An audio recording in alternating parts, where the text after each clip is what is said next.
Ek het nou al 'n paar keer die afgelope tyd gesê dat ons wonderlik gemaak is deur God en dat ons moet weet wie ons is en dat God ons ontwerp het met 'n doel en dat dit baie groter is as ons omstandighede. Maar dalk sit jy vandag met 'n vraag wat heeltemal normaal is. Wat as ek nie so wonderlik lyk nie? Wat as ek bitter is? Wat as ek nie kan vergewe nie? Wat as ek kwaad is vir iemand? Wat as ek baie keer kortaf is, as ek seer is en moeg is om te probeer aangaan? Wat as ek nie altyd myself kan verdra nie? Wat as ek baie keer vir myself kwaad is? Dan is dit tyd om terug te keer na God se oorspronklike prentjie van jou lewe en om te verander na daai oorspronklike prentjie toe. Nie deur jou eie krag nie, maar deur die werk van die Heilige Gees. Wanneer die lewe jou 'n bloedneus gee, wanneer mense jou belieg, jou verraai, jou sleg behandel of jou waarde misbruik, is dit maklik om hard te word. Bitterheid groei baie vinnig wanneer jy nie jou pyn na God toe vat nie.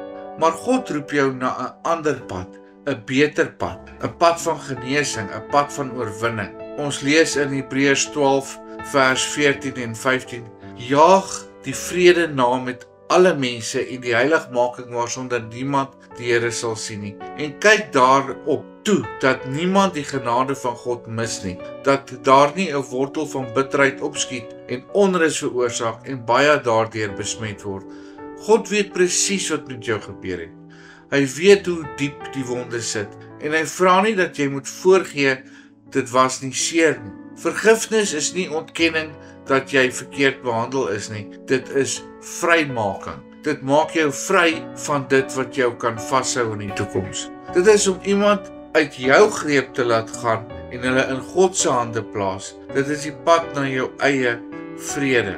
Ons lees in Lukas 6 vers 36 tot 37: Wees dan barmhartig soos julle ook barmhartig is. En oordeel nie en julle sal nie geoordeel word nie. Veroordeel nie en julle sal nie veroordeel word nie. Spreek vry en julle sal vrygespreek word. Om vryspraak te ontvang moet ons ander mense vryspreek.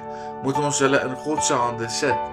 Hy sal verder met jou situasie aangaan.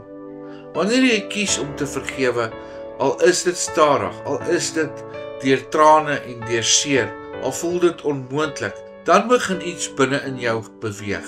Dan breek God die ketting van die verlede. Dan verander jy nie net jou emosies nie, maar jou karakter, jou toekoms, jou identiteit. Dis waar jy weer word wie God jou gemaak het om te wees, by vergifnis, by om anders te wees as wat die wêreld is. Die wêreld skree revenge. God skree vergewe. Efesiërs 4 vers 31 tot 32 sê: Laat alle bitterheid en woede en toorn en geskreeu en gevloek van julle verwyder word saam met alle boosheid. Maar wees vriendelik en barmhartig teenoor mekaar en vergeef mekaar soos God ook in Christus julle vergewe. Hier is die hart om te verander. Jy hoef nie perfek te wees nie, maar jy moet gewillig wees. Jy moenie jou pyn vergeet nie, maar jy moet jou pyn oorgee. Jy moenie 'n harde hart hê nie, maar 'n hart wat God sag maak deur die Heilige Gees. Kom ons vat vandag net 'n oombliekie en erken dat ons seer gekry het. Erken dat ons twyfel. Kom ons noem dit by die naam. Kom ons gee dit vir God en dan met sy hulp begin ons los en begin ons vergewe en begin ek en jy verander. Want die mens wat deur God gesien word, is die mens wat jy kan word. Die mens wie se potensiaal vir God duidelik sigbaar is. En dit wag aan die ander kant van vergifnis, aan die ander kant van oorgee.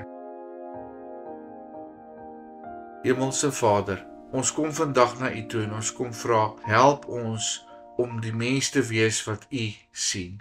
Help ons om ons volle potensiaal te bereik. Here, dit maak baie keer seer om te vergewe. Dit maak baie keer seer om te laat gaan.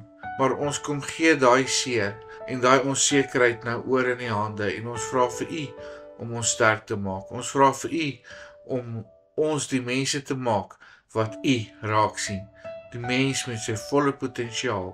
Ons eer en verheerlik U naam dat dat ons in nederigheid op ons knieë voor U kan val en sê, Here, help ons.